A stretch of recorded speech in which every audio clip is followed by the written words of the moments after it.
Muy buenas tardes a todos. A continuación, estos son los contenidos principales del video de hoy. Alerta roja, Rusia se desmorona, Ucrania lanza misiles hacia Moscú, aislando Crimea. Los recursos están siendo drenados hacia la capital. ¿Será que las regiones remotas en el Ártico están ante un punto de inflexión histórico? ¿Cómo están amenazando las ideas separatistas y el riesgo de colapso la estructura de la federación y la supervivencia? El infierno en la tierra en Sloviansk y Kramatorsk. La operación para arrasar Sloviansk y Kramatorsk ha comenzado. El enfoque de combate de Rusia está cambiando con una densidad de fuego destructivo nunca antes vista. El riesgo de que la fortaleza Chasiv Yar caiga en una pinza de cerco y el resurgimiento de la guerra de alta tecnología en el este de Ucrania. Misiles balísticos ucranianos apuntan a Moscú.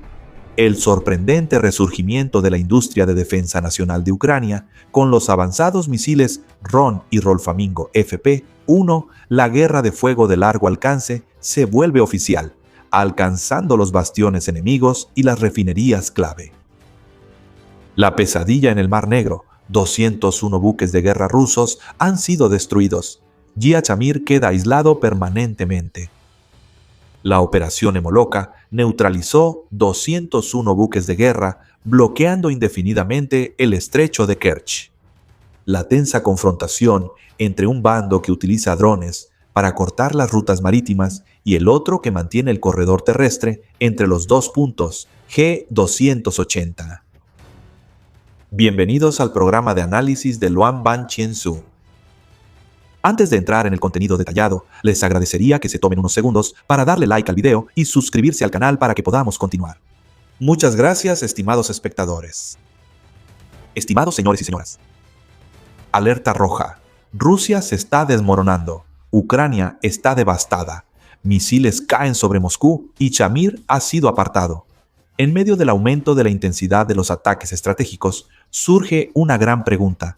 ¿Podrá la creciente presión militar desencadenar una ola de indignación que estalle desde lo más profundo de la sociedad rusa? El precio a pagar por la paz artificial en la capital es, de hecho, el riesgo latente de peligros que están a punto de estallar en los territorios lejanos. En estas zonas fronterizas, la vida ya era sumamente precaria y ahora enfrenta el riesgo de que se corte la cadena de suministro esencial para la supervivencia, especialmente en lo que respecta al combustible. Cuando la navegación marítima en la ruta marítima del norte se detuvo a principios de noviembre debido al hielo, el transporte aéreo se convirtió en el único vínculo restante. Este también es el momento en que el riesgo de supervivencia alcanza su punto máximo para las tierras ubicadas en el Círculo Polar Ártico o dentro del cinturón de hielo perpetuo. Irónicamente, estas mismas tierras que han soportado tanta escasez son las que poseen la arteria económica de toda la federación, al albergar valiosos yacimientos de gas natural, licuado, NL, oro, platino y petróleo invaluable. Una vez que las rutas de suministro sean destruidas y la voluntad política local sea lo suficientemente fuerte, estas regiones tendrán tanto las condiciones como la motivación necesarias para tomar la decisión crucial de declarar su separación de la Federación Rusa. La discordia y el conflicto de intereses agudo entre el centro federal y las regiones autónomas es una de las bombas de tiempo más peligrosas que podría llevar al colapso en cadena de la estructura de poder rusa. En lugar de buscar soluciones para aliviar o restablecer el equilibrio, el Kremlin lleva el conflicto al extremo al agotar constantemente los recursos de las provincias para mantener la prosperidad de Moscú, San Petersburgo y algunas otras ciudades estratégicas.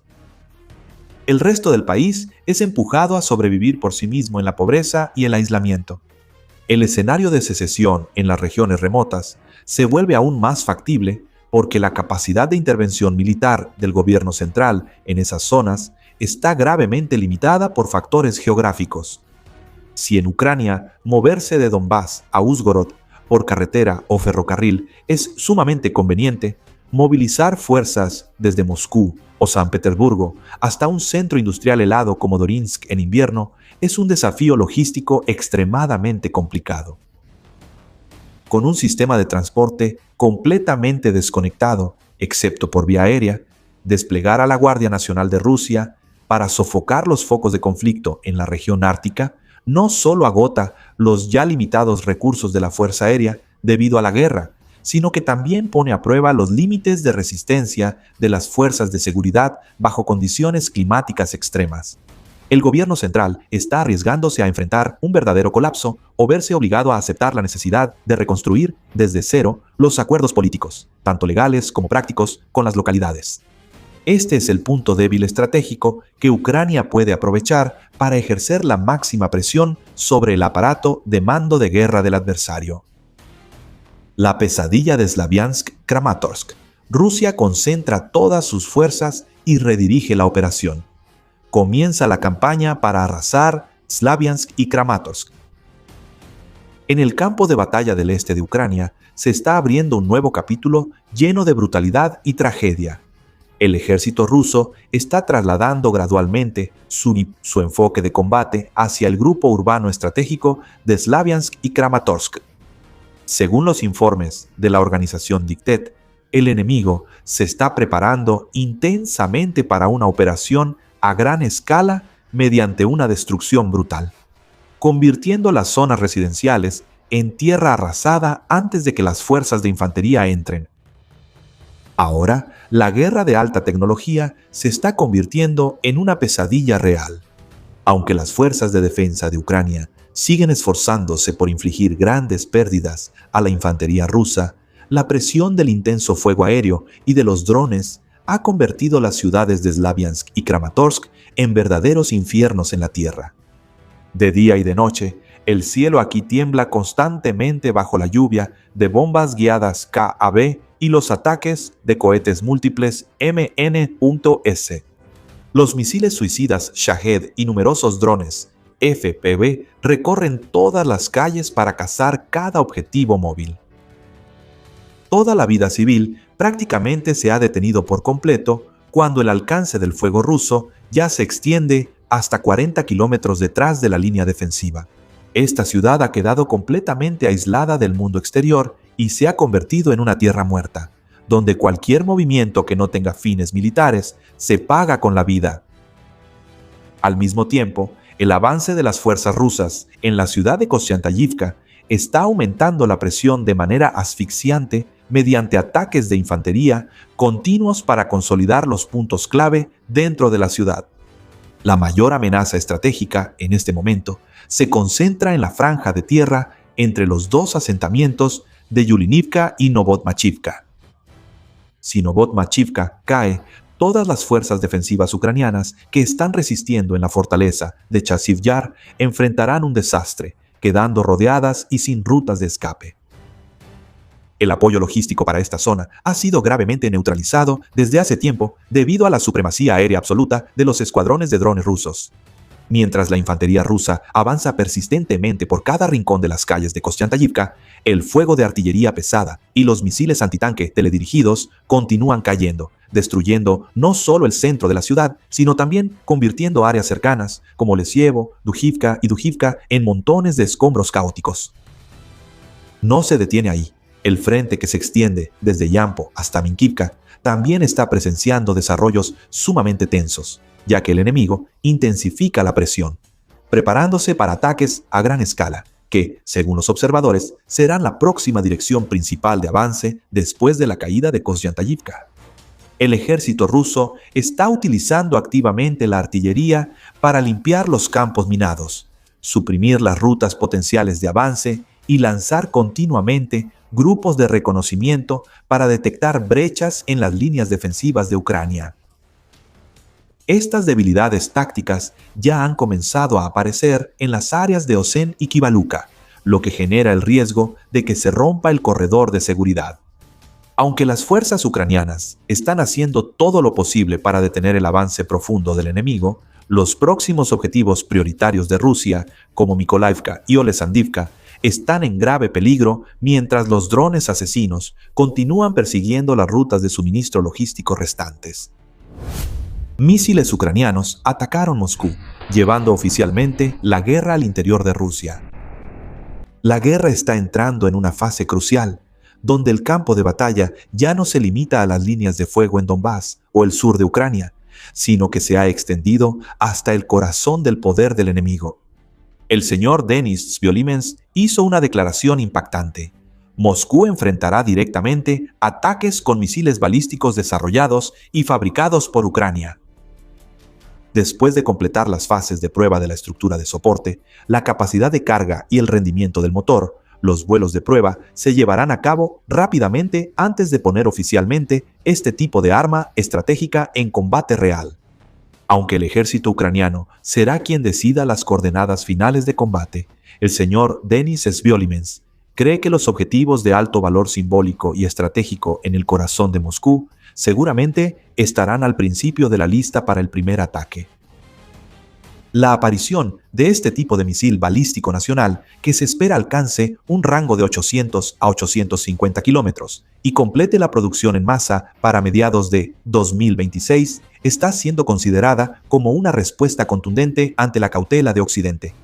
Al comparar con los famosos misiles balísticos Iskander de Rusia, el diseño de Ucrania muestra ventajas superiores e impresionantes en términos de tecnología militar, mayor alcance, una ojiva más grande, costos de fabricación significativamente más bajos y especialmente una velocidad de llegada al objetivo aproximadamente el doble de rápida. La lentitud y los paquetes de ayuda a cuentagotas de Estados Unidos y Europa, de manera indirecta, han dejado un espacio para que Rusia se adapte a las armas suministradas, obligando a la industria de defensa de Ucrania a valerse por sí misma para lograr avances significativos. La realidad en el campo de batalla demuestra que las empresas de defensa privadas de Ucrania están madurando a una velocidad asombrosa. Un ejemplo es Five Point, una empresa emergente de tecnología que nació justo después de que estallara el conflicto en 2022 y que ahora se ha convertido en la columna vertebral de las operaciones de ataque de largo alcance de Ucrania. El director ejecutivo, Avena Tesek, reveló una realidad asombrosa. Casi todos los ataques estratégicos en lo profundo del territorio ruso en los últimos meses han contado con la contribución de productos fabricados por Five Point, con una frecuencia promedio de entre 5 y 15 ataques por día. Cada mes, esta empresa produce alrededor de 100 misiles de crucero de largo alcance Flamingo, junto con cientos de drones de ala fija de las series FP-1 y FP-2. La serie de misiles Flamingo, con una ojiva de hasta 1.150 kilogramos, capaz de penetrar estructuras de concreto reforzado, ha demostrado su capacidad de combate al destruir una fábrica de componentes militares rusos en Cheboksary, a más de 600 millas de la frontera. Gracias a su trayectoria de vuelo compleja, diseñada para evadir los sistemas de defensa aérea enemigos, la distancia real de vuelo del Flamingo alcanza hasta 1.800 kilómetros, estableciendo uno de los récords de alcance en la historia de la guerra con misiles de crucero. Cabe destacar que cada misil Flamingo cuesta menos de $600,000 estadounidenses, mucho más barato que los $3.5 millones del modelo Tomahawk fabricado por Estados Unidos. Además de los misiles pesados, los drones económicos como el FP-1, con un alcance de más de 1.000 millas y un costo que varía entre $55,000 y $75,000 estadounidenses, están desempeñando el papel de armas de desgaste extremadamente efectivas. Estos se enfocan en atacar las refinerías de petróleo nacionales de Rusia, que suelen estar poco protegidas, lo que indirectamente reduce hasta en un 20% la capacidad de producción de combustible del adversario y provoca escasez y largas filas en las gasolineras de todo el país. La escala de producción de Firepoint ahora se ha expandido a 83 fábricas repartidas por toda Ucrania, junto con una instalación en Dinamarca. Reúne a un equipo de 6.000 personas, casi el doble en comparación con finales del año pasado. Al mirar atrás a los talleres de producción iniciales, estaban equipados con materiales como madera contrachapada, plástico y fibra de carbono. El exteniente general Ben Hodges, antiguo comandante del ejército estadounidense en Europa, opinó que este es el fruto dulce de los años de esfuerzo de autosuficiencia de Ucrania. Estas armas no solo logran atravesar el denso fuego antiaéreo para penetrar profundamente en el territorio ruso con alta precisión, sino que también llevan un poder destructivo lo suficientemente grande como para provocar cambios reales en la situación. Este esfuerzo de resurgimiento está cerrando la brecha en la capacidad de ataques de largo alcance entre ambos bandos en una feroz carrera de producción de armas. Según las estimaciones de Ucrania, el ejército ruso actualmente mantiene la capacidad de fabricar mensualmente alrededor de 70 misiles de crucero lanzados desde el aire tipo KH-101, 25 misiles Kalibr lanzados desde buques de guerra y aproximadamente 60 misiles balísticos tipo Iskander.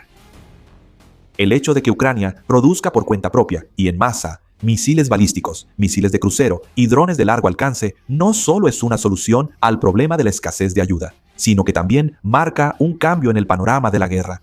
Esta guerra de poder de fuego ahora se ha convertido oficialmente en un golpe estratégico equilibrado, que amenaza directamente el potencial económico y la infraestructura militar en lo profundo del territorio ruso. La pesadilla en el Mar Negro. 201 buques de guerra rusos han sido destruidos, y la flota rusa se encuentra en una situación de aislamiento permanente. Una guerra de desgaste a una escala nunca antes vista está sacudiendo silenciosamente las arterias económicas y militares de la Federación Rusa. En tan solo 3 semanas, las fuerzas de sistemas no tripulados de Ucrania, bajo el mando del comandante Robert Brody, han lanzado un fuego devastador sobre 201 buques de guerra y barcos de transporte pertenecientes a la flota en la sombra de Rusia. La operación secreta Emuloka, activada a principios de julio, ha convertido las aguas poco profundas del Mar de Azov y la franja del Mar Negro en una trampa mortal. Las estadísticas del campo de batalla registran que 129 barcos fueron alcanzados en el Mar de Azov y otros 72 barcos fueron bombardeados en el Mar Negro, sin contar una serie de objetivos que fueron eliminados por la Agencia de Seguridad de Ucrania y otras fuerzas de defensa. La declaración de Robert Brody revela una realidad dura. La capacidad de transporte marítimo de Rusia aquí casi ha sido completamente destruida. Los barcos que antes surcaban las olas con orgullo ahora solo son chatarra de acero o barcazas inutilizadas. Con el estrecho de Kerch bloqueado de manera indefinida, el cuello de botella estratégico que conecta 2 mares clave ha sido oficialmente apretado, amenazando y congelando la ruta de suministro hacia la península de Crimea. La esencia de la operación Emuloka, cuyo nombre recuerda a productos de la industria de las medusas, es un golpe astuto contra la flota de transporte marítimo, que ha sido clave para que Rusia supere las sanciones occidentales y mantenga el flujo de petróleo, en lugar de gastar potencia de fuego en los enormes superpetroleros. La táctica de Ucrania se centra en eliminar los petroleros pequeños y los barcos de apoyo, que son los eslabones encargados de recolectar el crudo, transferirlo a barcos más grandes y transportar combustible para abastecer a la península de Crimea. Porque, para llenar un superpetrolero de exportación, se necesitan de 12 a 15 viajes de barcos de transferencia pequeños. Por lo tanto, eliminar estos pequeños eslabones significa congelar toda la cadena de suministro. Al atacar y causar daños graves, en lugar de destruir completamente, los escuadrones de drones ucranianos han convertido a muchos barcos rusos en fantasmas que vagan a la deriva en el agua, masas de acero dañadas que ya no pueden transportar carga. Tal como Robert Brody enfatizó, la flota en la sombra de Rusia se está debilitando día a día, y el objetivo final es eliminar por completo la existencia de este tipo de transporte. El bombardeo en el mar es solo la mitad de la pinza estratégica dirigida a 2 factores vitales para el Kremlin: los ingresos petroleros y la capacidad de enviar refuerzos a Crimea. Al entrar en el año 2026, cuando las sanciones financieras de Occidente aún tienen algunas brechas, Ucrania ha tomado la iniciativa de atacar directamente los ingresos petroleros, la mayor fuente de financiación que mantiene viva la maquinaria de guerra, atacando simultáneamente tanto las refinerías nacionales como la flota de petroleros. El bloqueo del estrecho actúa como una red afilada que atraviesa la garganta logística del enemigo. Cuando este estrecho cae bajo el control absoluto de los drones ucranianos, tanto el flujo de exportación de petróleo por el Mar de Azov como el transporte de combustible hacia Crimea quedan bajo el control de fuego de Kiev. Sin embargo, ante el feroz bloqueo marítimo, el ejército ruso ha concentrado sus esfuerzos en reforzar el corredor terrestre que atraviesa los territorios ocupados en el sur de Ucrania para proteger la línea vital hacia Crimea. La feroz lucha entre un bando que usa drones para bloquear las rutas marítimas y el otro que se esfuerza por mantener el corredor terrestre es un panorama bélico aterrador, donde cada línea de suministro se convierte en la frontera entre la vida y la muerte. Entonces, según ustedes, con las victorias contundentes de Ucrania, ¿por qué Rusia aún no ha retirado sus tropas?